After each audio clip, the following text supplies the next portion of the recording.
안녕하십니까. 혼란한 정치 시사 이야기를 술술 풀어보는 송국근의 혼술 4월 28일 화요일에 인사드립니다. 오늘 송국근의 혼술 제목 보고 좀 상당히 이해해 하셨을 것 같습니다. 4.15 부정선거 맞다. 4.15 총선은 부정선거였다. 이것은 마치 최근에 총선이 끝난 후에 미래통합당이 참패하고 나서 일부 유튜브, 보수 성향의 유튜브나 또는 낙선한 그 후보들이 사전투표와 관련해서 일정 비율로 딱딱 그것이 사전투표 지지응답자가 일정 비율로 딱딱 지역별로 맞다 해서 거기에 대해서 부정선거 의혹을 제기를 했고, 지금도 계속 그런 의혹을 제기를 하고 있죠. 그런데 제가 말씀드리는 부정투표는 그 이야기가 아닙니다. 부정투표 이야기가 아닙니다. 부정선거 이야기입니다. 조금 다른 이야기죠. 저는 사전투표 의혹에 대해서 동조를 하지 않습니다. 그것은 오히려 보수 야당이 참패를 당한 데 대한 원인 분석, 또 앞으로의 진로 모색 이런데 어떻게 보면 그것은 방해가 될 뿐입니다. 그런 의혹 제기는 지금 불필요하고, 오히려 보수 세력이 재건을 해서 이 기울어진 국정운동장을 마쳐야 된다. 거기에 저는 초점을 맞추고 있기 때문에 제가 그 부정선거에 동조하는 것은 아닙니다. 제가 이 부정선거라고 이야기하는 것은 이겁니다. 이 말 그대로 올바르지 않고 옳지 못한 방법으로 선거를 치렀다.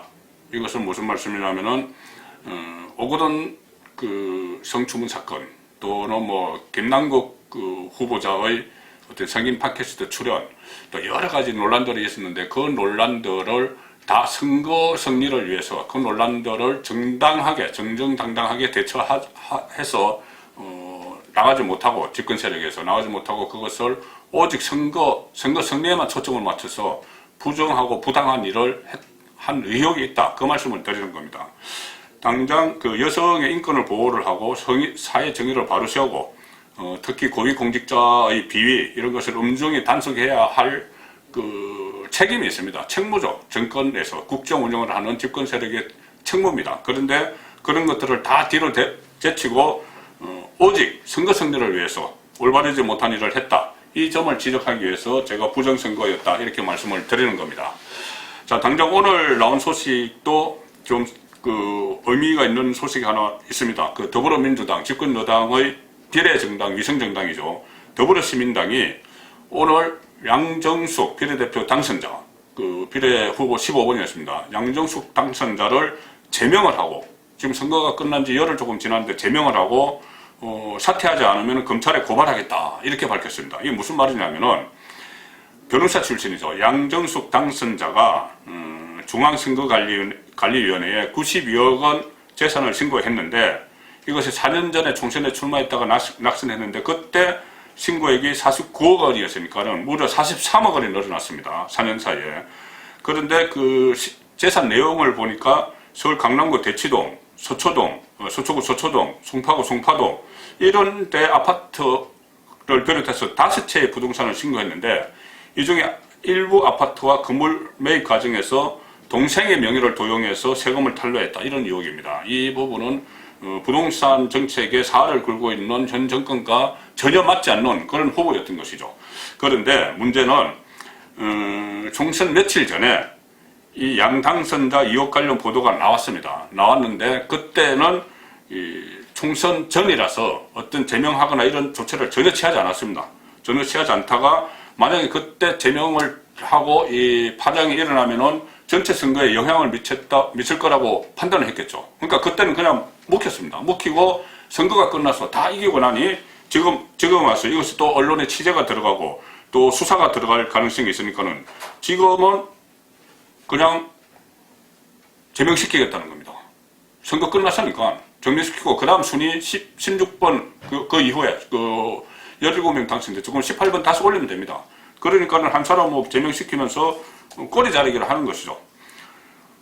만약 총선 전에 비례대표 앞순위 후보가 부동산 재벌입니다. 이 정도 되면은 강남에 5채 가지고 있으면은, 그렇게 됐으면은 이 현 정권의 부동산 정책과 전혀 맞지 않기 때문에 그런 사람을 비례대표로 선정을 했기 때문에 상당한 역풍이 불었겠죠. 총선에도 영향을 미쳤겠죠. 그러니까 그때는 아무런 조치를 취하지 않다가 지금 선거가 끝나서 조치를 취한 겁니다. 그러니까 이거 부정하죠. 정당하지 못한 것이죠. 자, 지금 제가 모두에도 말씀드린 오거돈 전 부산시장 성추문 사건, 여기에 대해서는 제가 계속 몇 차례 말씀을 드렸습니다. 공직자 윤리 도덕성의 문제인데 그것과는 별개로 정치적으로 이것이 4월 7일 총선 전에 4월 7일 날 발생한 사건을 공정까지 해가면서 총선 이후에 이거 오거돈 전 시장이 사퇴를 하기로 하고 뭐 이런 작업들이 일어났는데 그 작업을 한쪽이 지금 뭐 아직은 의혹입니다만은 사실 정황으로는 그게 맞습니다. 그 작업을 한쪽이 문재인 대통령과 같이 법무법인 부산 변호사를 했던 정재성 노무현 전 대통령 조카 사위 정재성이고 또 그 주변에 있는 친문 부산의 친문 그 정치인도 있고 뭐 요철 같은 실세들도 있습니다. 그 실세들이 이렇게 서로 모여서 총선 이후에 이것을 정리를 하자는 논의를 한 그런 정황들, 특히 이 피해 여성 대신 그 부산시청 피해 여성 대신 전면에 나선 쪽이 그 부산의 그 성폭력 상담소죠. 그 상담소장이 2012년 때 문재인 후보 지지선언을 했던 그런 인물이고, 그러니 그 많고 많은 공정을 할 때가 있는데 또 공정을 왜 했는지도 의문입니다. 그런데 어쨌든 공정을 할 때가 있는데 하필이면은 법무법인 부산 친여권 인사들에 둘러싸인 거기에 공정을 했느냐. 그러니 이 정치에 그 선거에 영향을 미치지 않기 위해서 선거 전에 이것을 덮었다. 이렇게 추론을 할 수밖에 없습니다. 그거 외에는 달리 설명할 방법이 없는 것이죠. 그러니까 이것도 역시 부정선거입니다. 부정투표는 아니지만은 부정한 방법으로 이것을 선거 이후로 밀어낸 것이죠.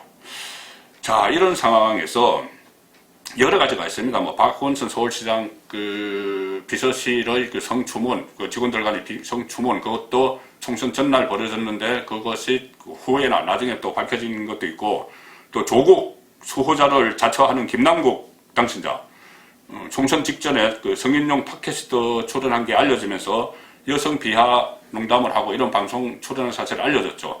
그래서 논란이 있었는데 총선 직전에 민주당 지도부에서는 김남국 씨가 거기에 뭐 한 2번만 출연했고 본인은 별로 말한 게 없다, 뭐 이런 이야기를 하고 바로 총선이 실시가 됐습니다. 그런데 총선 끝나고 확인을 해보니까는 김남국 씨가 그 출연한 것이 최소 23회 이상이고 본인이 거의 주도적으로 다 했다, 이런 것이 총선 이후에는 다 밝혀졌습니다. 그러니까는 총선 앞두고 뭐 다 덮은 것이죠. 우리 쪽에 이 비리가 있고 뭐 불법이 있고 특히 여성 그 관련한 스캔들 이런 것도 다 덮고 넘어갔습니다. 그리고 총선 끝나고 나서는 이제 하나씩 정리를 하는 것이죠. 선거 끝났으니까는.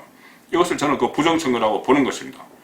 그렇지 않아도 지금 청와대의 울산시장 선거 불법 개입 혐의, 여기서 뭐 12명이 기소가 돼 있죠. 또 이 수사가 시작될 텐데, 그렇게 되면은 그때도 조직적으로 이 울산시장 선거에 개입을 했죠. 뭐 처음에 표적수사, 상대방 후보 김기현 당시 울산시장에 대한 표적수사, 하명수사부터 시작을 해서 그 민주당 내부의 후보 매수, 또 공약 개발, 이런 것이 청와대에서 다 조직적으로 해줬습니다. 그것이 지금 수사 중인데, 이번 자유로 총선에서도 제가 말씀드린 이런 이야기 말고 외에도 드러나지 않은 어떤 불법, 비리, 부정 이런 것들이 얼마나 저질러졌을지 모르는 일입니다.